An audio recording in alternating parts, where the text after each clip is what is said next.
This is the story of Laya Bennett, a young woman whose quiet presence concealed a rare gift. She could perceive what others overlooked, feel what time had buried, and transform the coldest of places using nothing more than an open heart and the bravery to share her truth.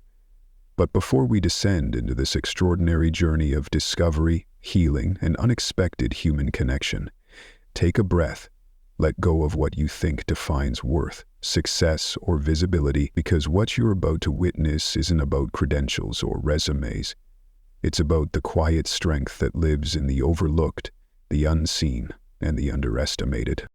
It was a bleak Tuesday morning in early December, downtown Chicago still wrapped in gray mist, when Laya stepped off the elevator onto the 29th floor of the Sinclair Architecture Building.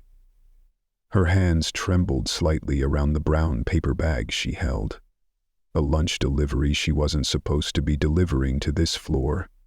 Yet inside that bag was more than a sandwich and preserved egg. It held the seed of a conversation that would awaken memories, challenge professional facades, and ignite transformation in a man who had long stopped believing in emotional architecture. The 29th floor was nothing like the usual bustling restaurant drop-offs she was used to. Here, silence reigned. Cold, polished glass reflected a world of control and affluence. Every inch of space echoed with decisions worth millions, and with a sterility that made someone like Laya feel like an outsider. Yet that day, something within her kept her feet rooted to the sleek marble floor instead of turning back to the elevator.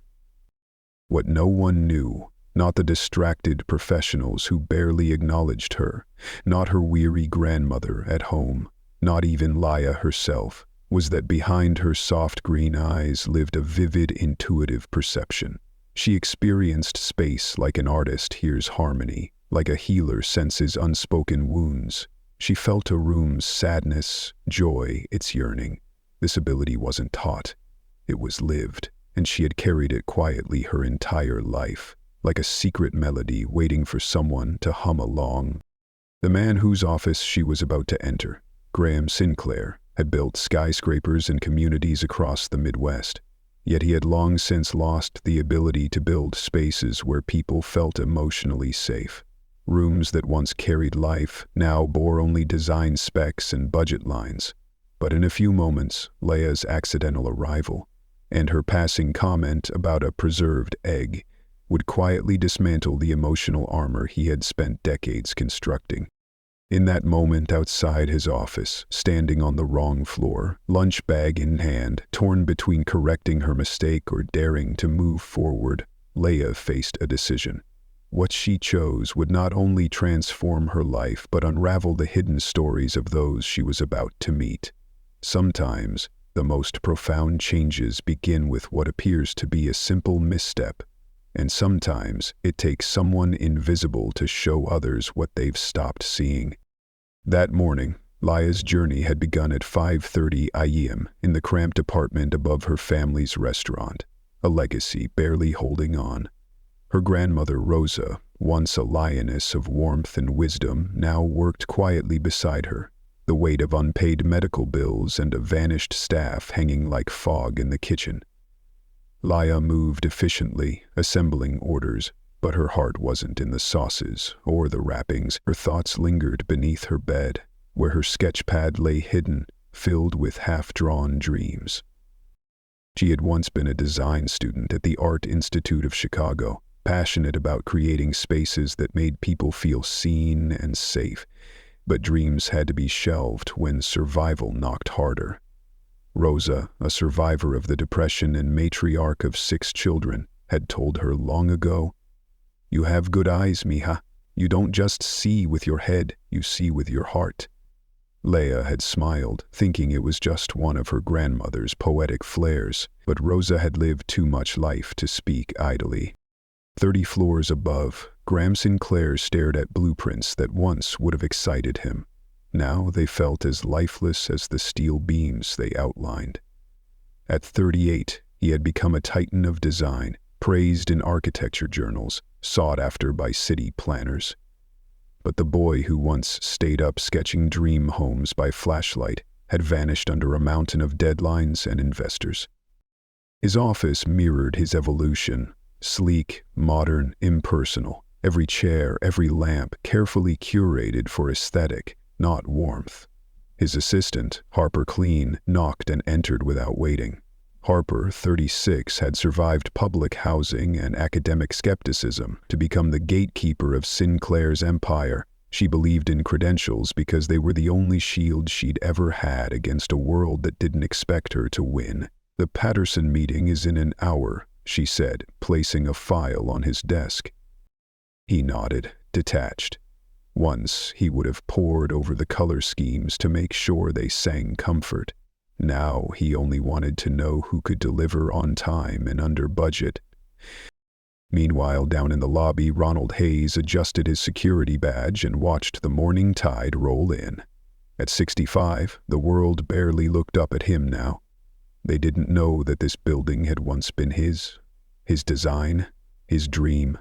He had been Ronald Hayes, AIA's senior partner, until the recession, until ageism, until pride was too costly to keep. Still, he stayed.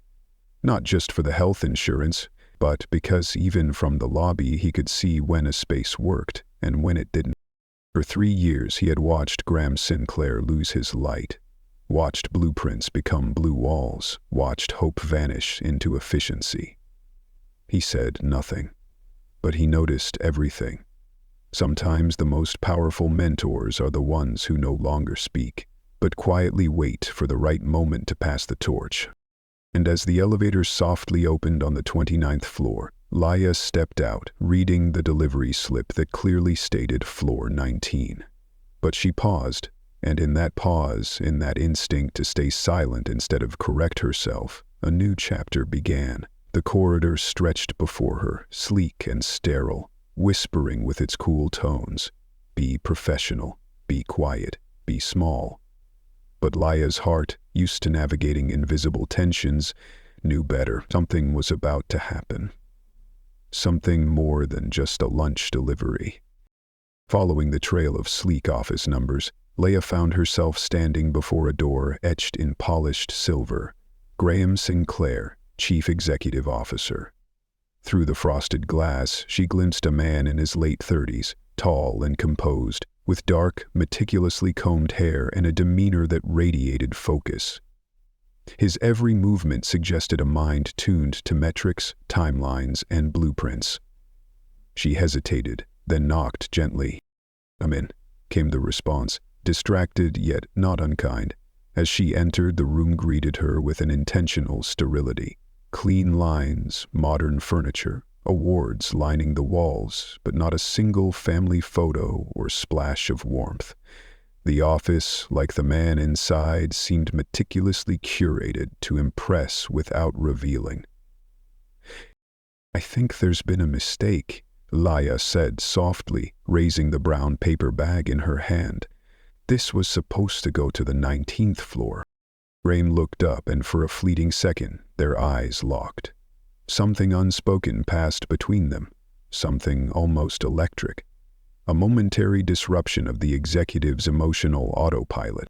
"What's in the bag?" he asked, setting down his pen. His tone wasn't irritated, but intrigued. There was something about the quiet confidence in her posture, the precise care with which she held herself, that invited curiosity. It's the Tuesday special from Bennett's Kitchen. Herb-crusted salmon with rice and vegetables," she replied. A soft smile touched her lips. "My grandmother added a preserved egg in the center. She says it makes everything taste like home."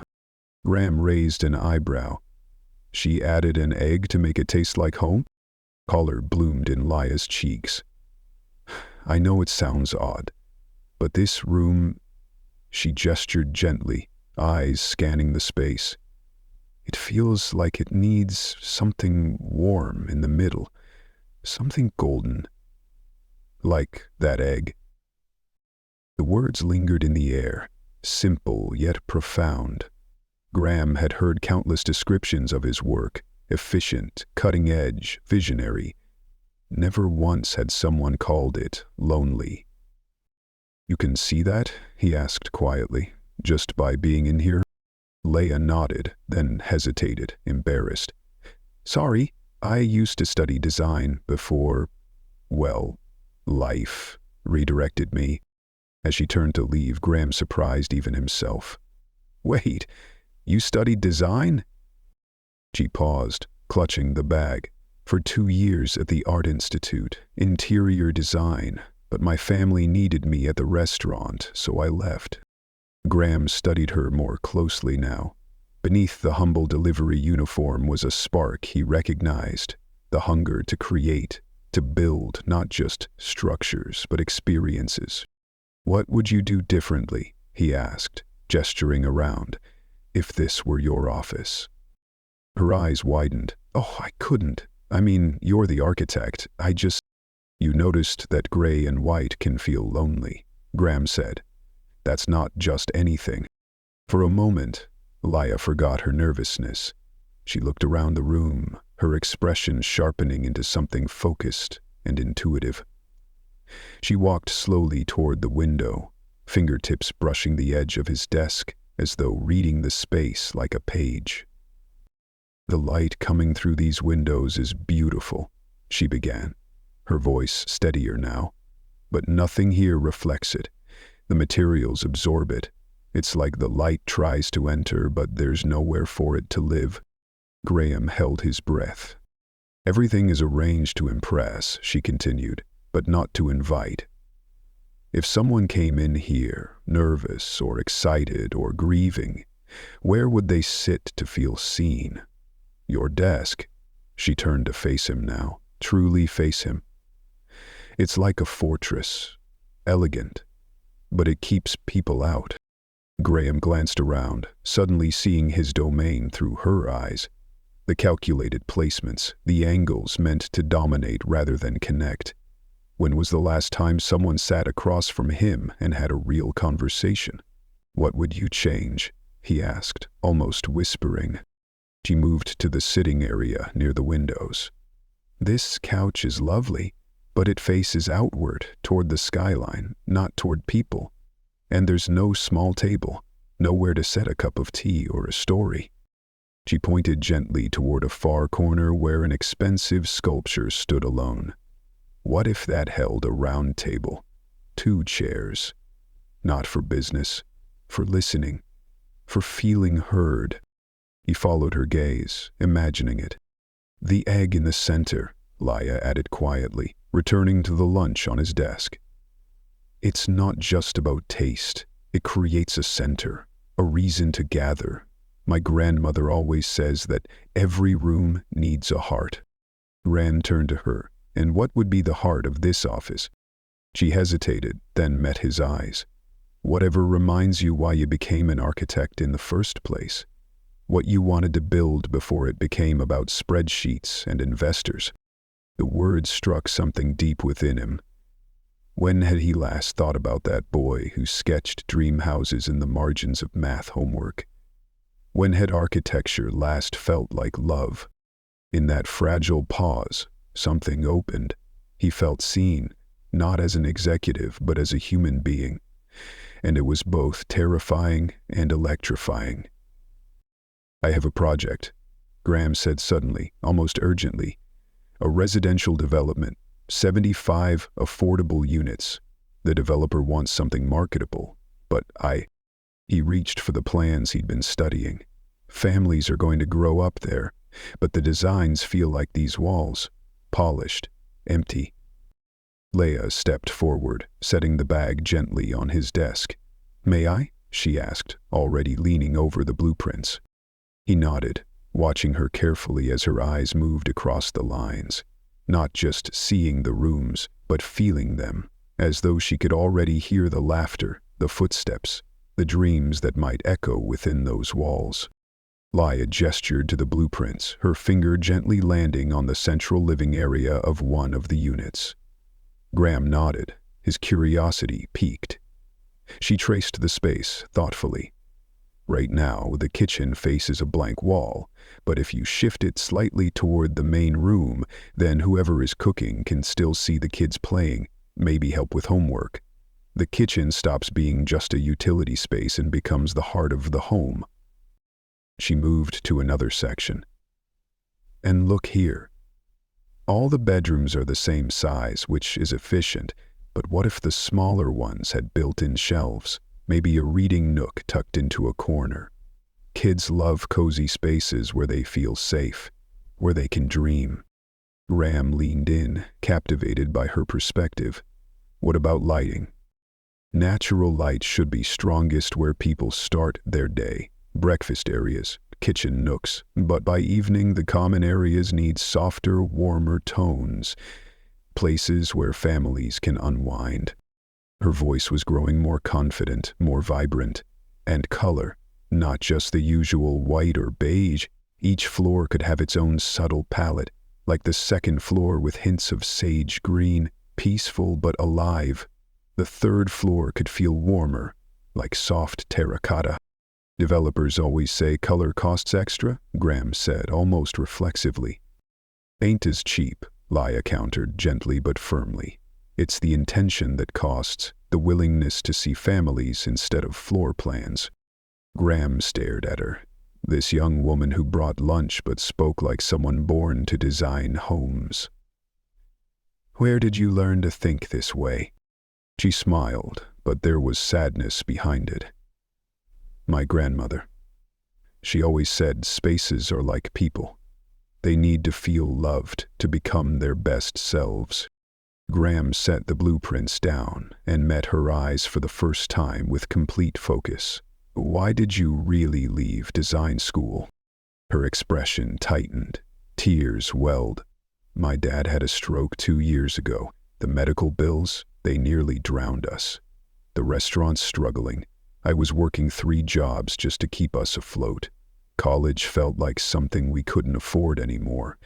So now I deliver food and try not to think about what I used to dream. She quickly wiped her eyes. Sorry, that's not your concern. But it was. Graham hadn't spoken to someone in years whose dreams had been rerouted by necessity instead of ambition. He felt a sharp pang in his chest. I used to paint, he said, surprising them both. Landscapes. Places that made people feel something. My father called it impractical. Told me if I wanted to work with buildings, I should make it pay. I haven't touched a brush in 15 years. Do you miss it? Laya asked, her voice almost a whisper. He paused, the silence stretching. I didn't think I did. But talking to you, looking at those designs again, I've started wondering what these homes might feel like, what they could mean to the people inside them. They stood there, 2 souls who had learned to tuck their hearts away in the name of duty, now seeing that same quiet ache reflected back. Then came the knock. Harper Clean entered briskly, clipboard in hand, her gaze instantly zeroing in on the blueprints and Laya standing beside them. Graham, the Patterson meeting is in 15 minutes, she said. Her tone was professional, but it carried an unmistakable edge, and I believe this young lady has other deliveries to make. Laya stepped back, the spell broken. Of course, sorry for the interruption, Mr. Sinclair. But Graham wasn't ready to let her vanish. Actually, Harper, I want you to meet Laya Bennett. She's been sharing some thoughtful ideas about the Riverside Heights project. Harper's smile was razor sharp. How? Interesting. And where did you complete your degree, Miss Bennett? Laya hesitated. I didn't finish, just 2 years. I see, Harper replied, her voice cool and composed. Well, fresh perspectives can be refreshing, but the Patterson Group is expecting input from credentialed designers. We can't stake our reputation on unverified suggestions. She turned to Graham, her tone shifting to something more defensive. You know how hard we've worked to build trust in this industry. We can't afford to gamble on amateur enthusiasm. The words hit Laya like a physical slap. Amateur.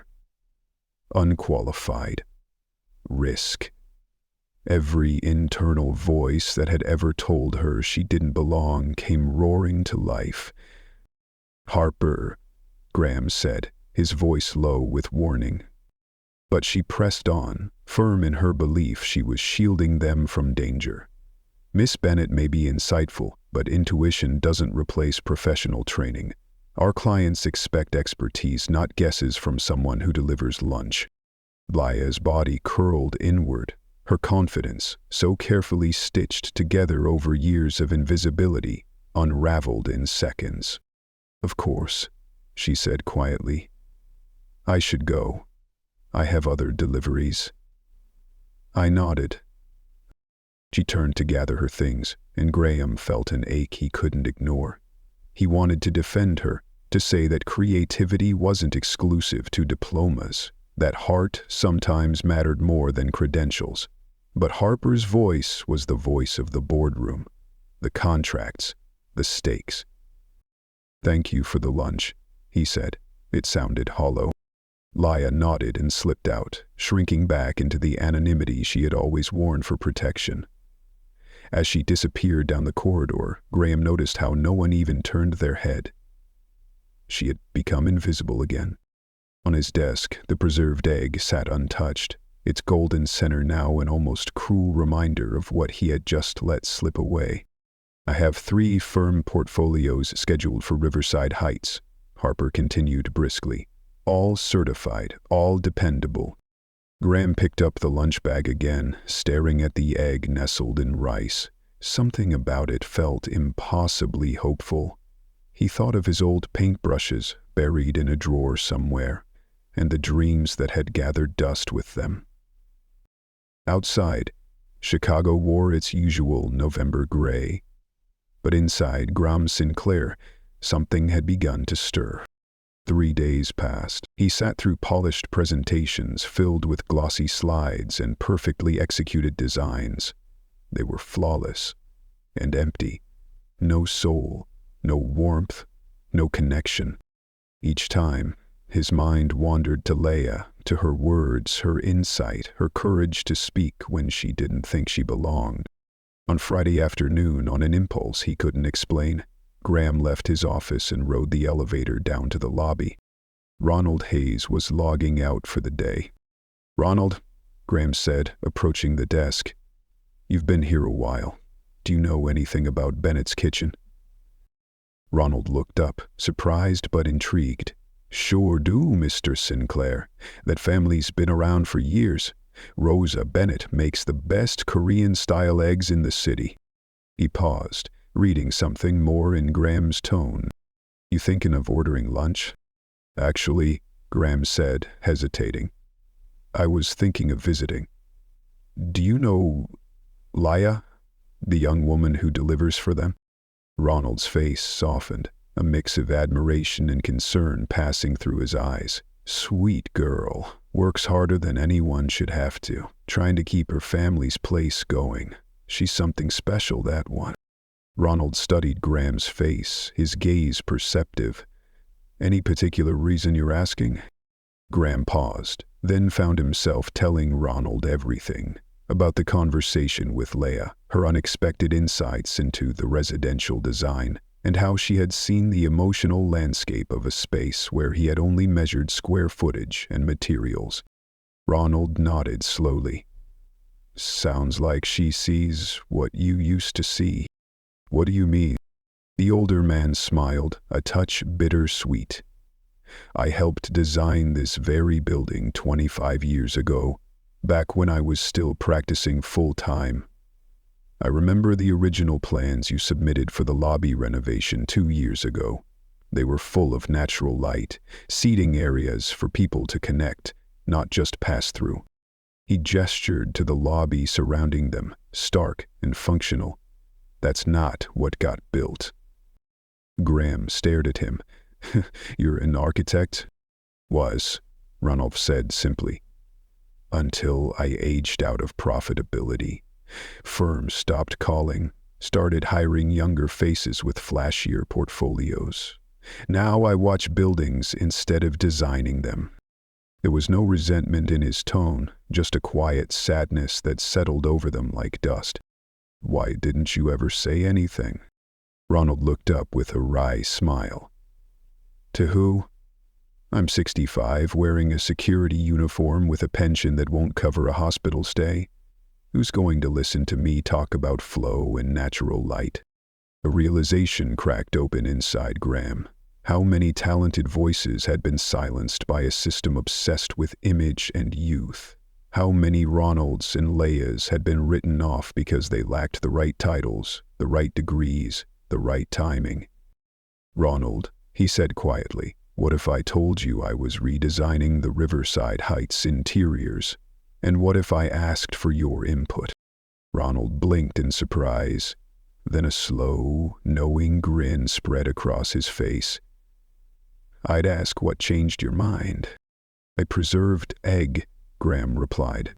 For the first time in years, those words felt like the full truth. That evening, Graham stood outside Bennett's family kitchen, a part of the city he had driven past more times than he could count, but never stopped in.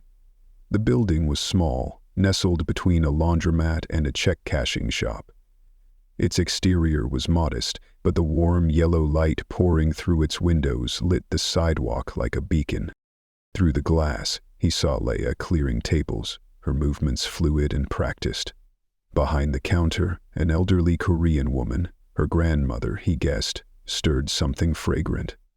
The place was clearly struggling. The furniture didn't match, the decor was worn.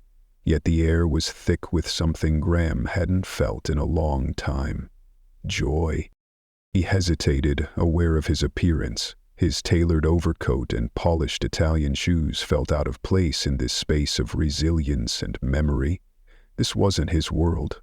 He belonged in glass towers and velvet lounges, not in diners where every plate told a story. But still, he didn't leave. He watched Laya laugh at a joke from an elderly customer. He saw Rosa taste the soup, nod, and add a pinch of something only she knew. The bond between them, unspoken, unshakable, pulled at something deep within him. He had told himself for days that it was curiosity. But standing there, heart pounding, he realized he was chasing something more elusive. Redemption, maybe even reconnection. Maybe just the chance to feel something real again. He stepped inside. A small bell jingled overhead. Laya looked up, startled. "Mr. Sinclair?" "Graham," he said gently, "and I was hoping I could buy dinner. Maybe continue our conversation." Rosa emerged, wiping her hands on an apron marked by decades of loving labor. Her eyes studied him like a painting she wasn't sure she liked yet. "You're the architect," she said, not a question.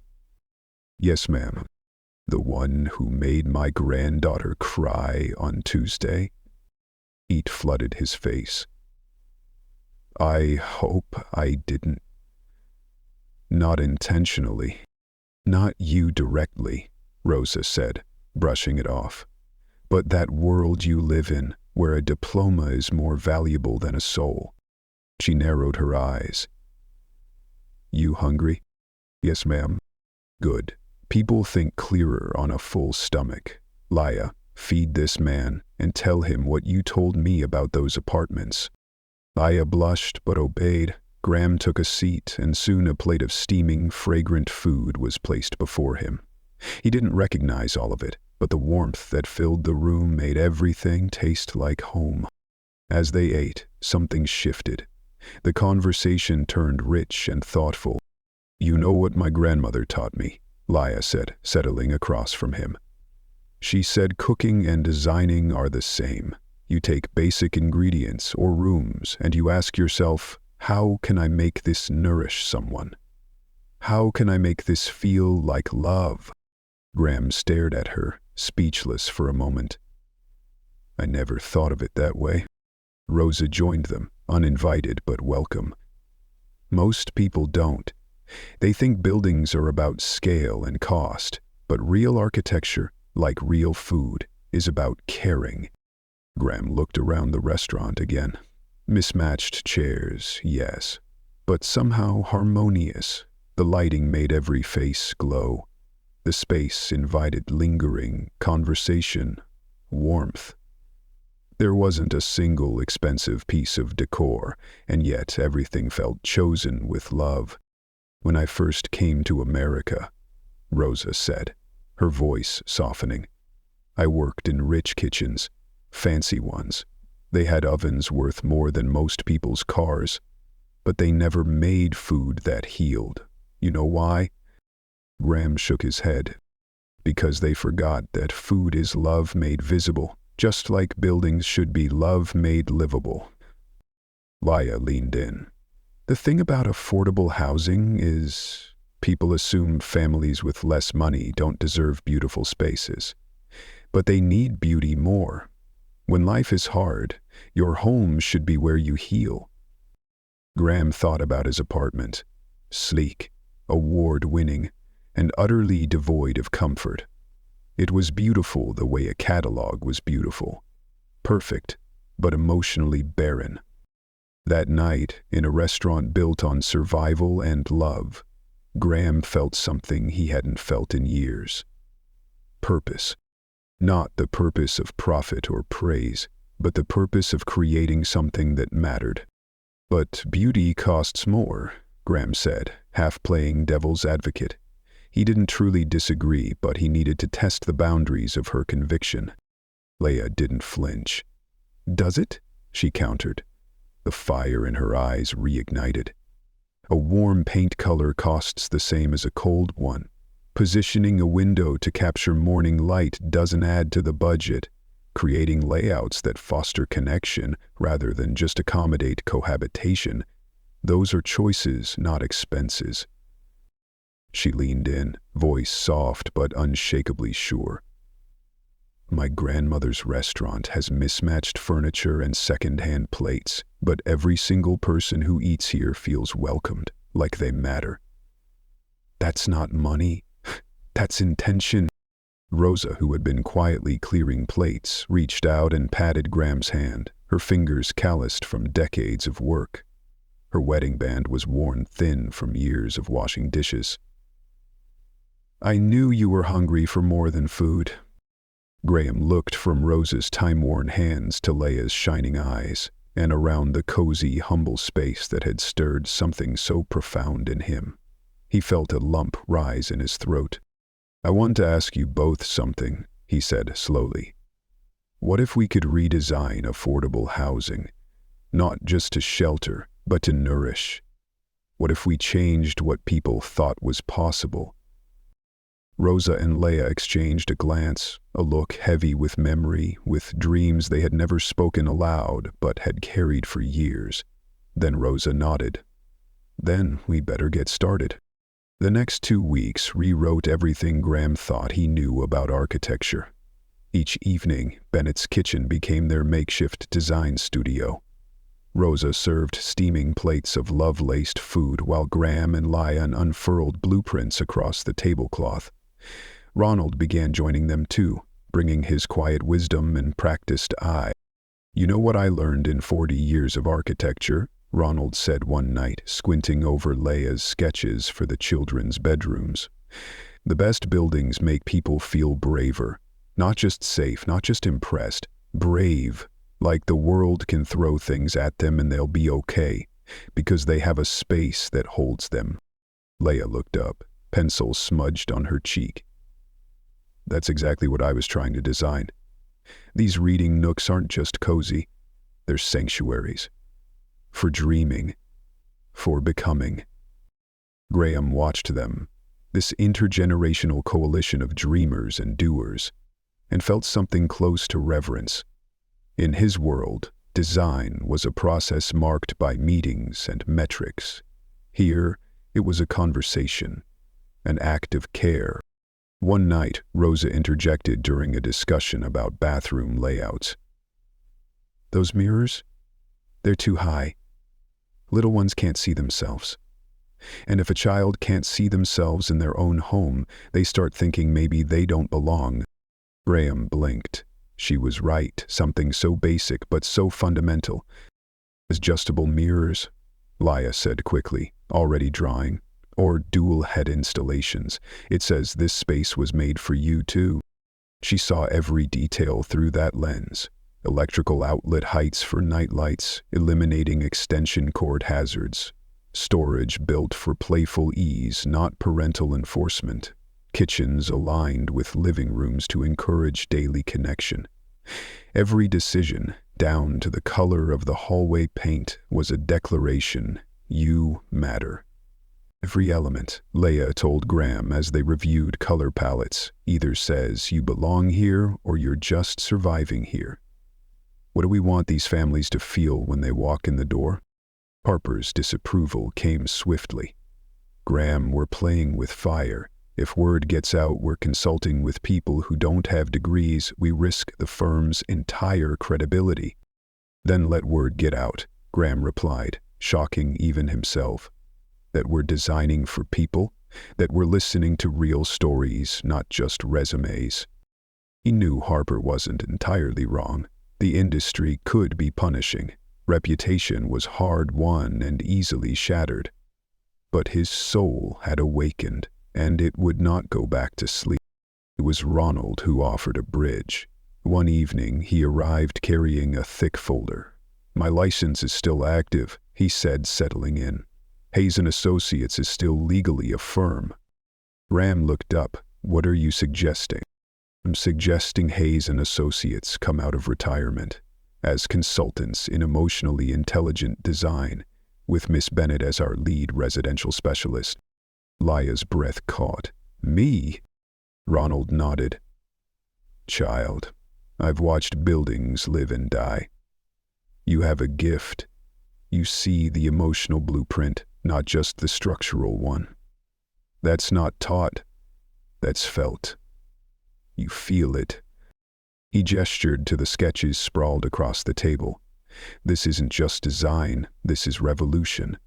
You're not just building homes, you're building futures.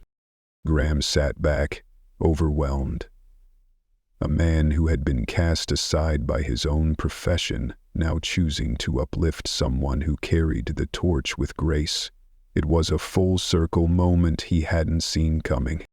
Ronald continued, his tone steady and visionary.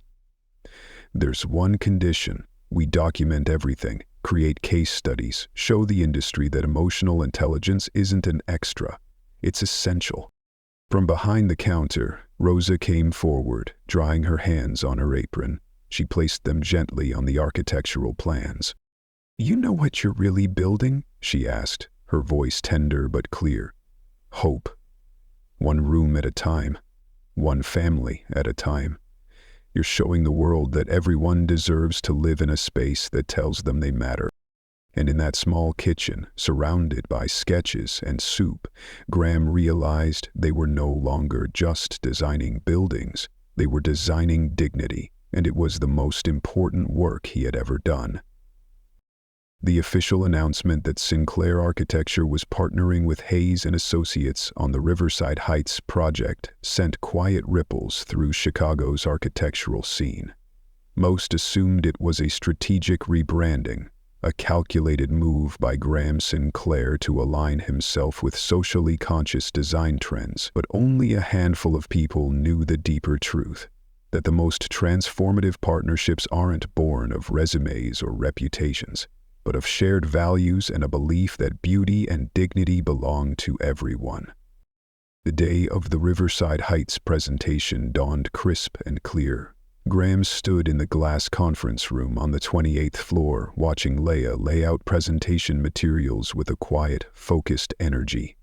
She had traded her delivery uniform for a sleek black blazer and dress, but her hand still trembled slightly as she placed the final color samples and floor plans.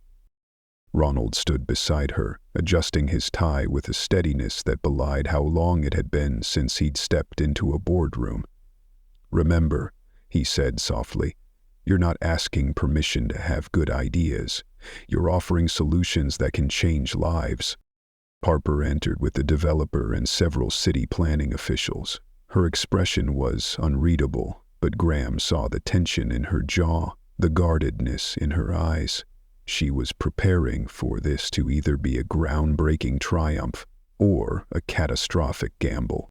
"Ladies and gentlemen," Graham began once everyone was seated, "I'd like to introduce Laya Bennett and Ronald Hayes from Hayes & Associates, our consulting partners on the Riverside Heights interior design."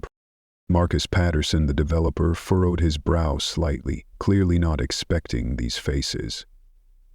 "I'm sorry, I don't believe I'm familiar with Hayes & Associates."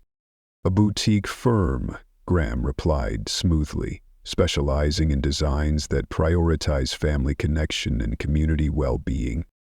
Laya stepped forward. Her voice was quiet at first, but gained strength as she spoke.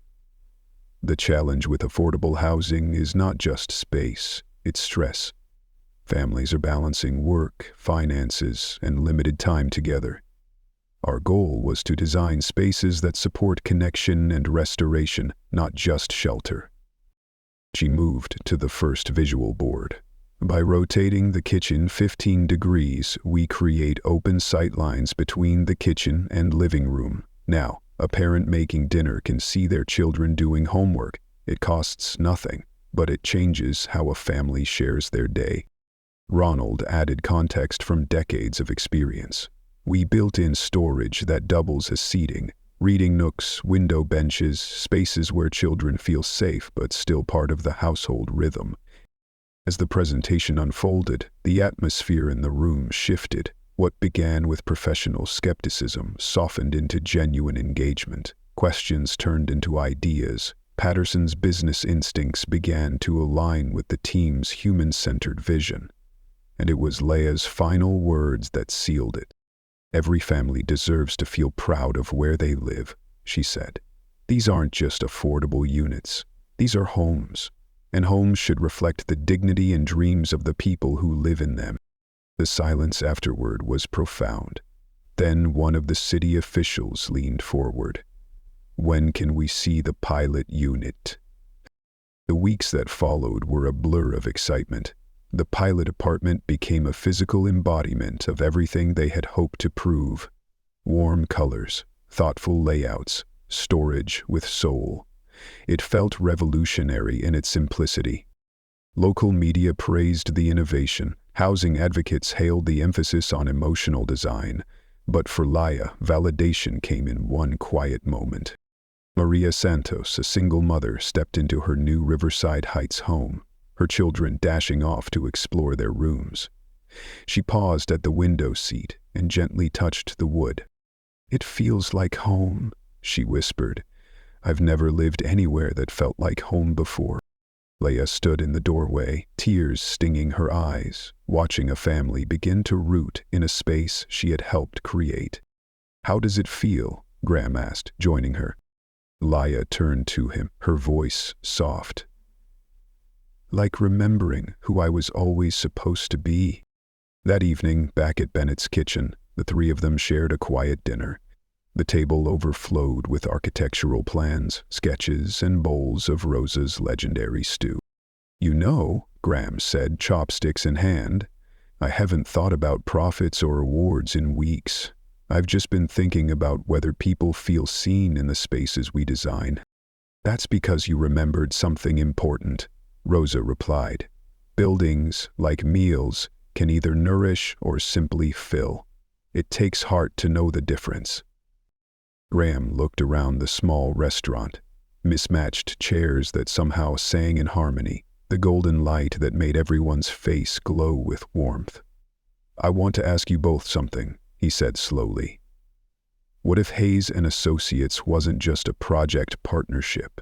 What if we turned it into a firm? One that designs for real people, community centers, schools, affordable housing, places where emotional connection is as foundational as concrete." Laya's eyes widened. "You mean?" "I mean stop delivering other people's dreams," Graham said, "and start building your own." Rosa reached across the table and squeezed her granddaughter's hand. "I told you, mija. You see with your heart, now someone else sees it too. 6 months later, Graham stood in his redesigned office. Gone were the sterile grays and austere furniture. In their place, soft tones, personal photos, and even a small easel by the window where he had started painting again. Laya walked in, not with a paper bag, but a sleek portfolio case and the posture of someone who had found her purpose. At 25, she was now the lead residential designer for Hayes & Associates, a firm that had blossomed into a leader in what industry journals were now calling emotionally intelligent design. The Morrison Community Center project is approved, she said, laying out plans for a senior center designed to feel like home, not a facility. They loved your idea about integrating art studios. Graham smiled, thinking of the easel in his office. Ronald will be thrilled. He's already planning classes, wants to teach seniors about design history. Says it's time their stories shaped buildings, not just filled them. As they reviewed plans for a new mixed-income development, Harper entered. Her demeanor had softened over time. The Chicago Housing Authority wants to discuss expanding our approach citywide, she said. Tenant satisfaction is up, turnover is down. Schedule the meeting, Graham said, and make sure Rosa Bennett's invited. Her thoughts on gathering spaces changed everything. After she left, Laya turned to Graham. Do you ever regret taking the risk on someone without a degree? He paused. I regret all the years I built for people without ever really seeing them. What we're doing now, this is what I was meant to be doing. I just needed someone to remind me. That evening, Bennett's Kitchen hosted a celebration. Architects, city leaders, and families filled the small space, sharing food and laughter. Graham stood in conversation with Maria Santos, her daughter now thriving in school.